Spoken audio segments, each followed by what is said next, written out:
আসসালামু আলাইকুম আমার ফলোয়ার্স বন্ধুরা এবং ভিডিওটা যাদের সামনে যাবে তাদের সকলের উদ্দেশ্যে।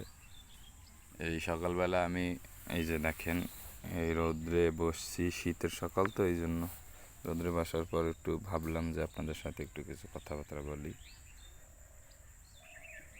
এই দেখেন আমাদের গ্রামের ধান ক্ষেত, আমার বাড়ির পাশে যে জমি আছে এই জমিতে আমরাই ধান চাষ করেছি।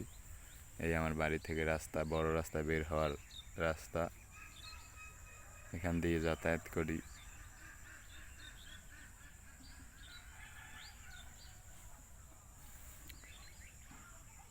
ধান ক্ষেত অনেক সুন্দর, ধান প্রায় পাইকে আসছে। এই যে ও তো ওই দিকে যতদূর ওই যে বাড়িঘর চিনায় ছোট ছোট, ওই রাস্তা দিয়ে মানুষজন চলাফেরা করে, ওদিকে সবই ধান।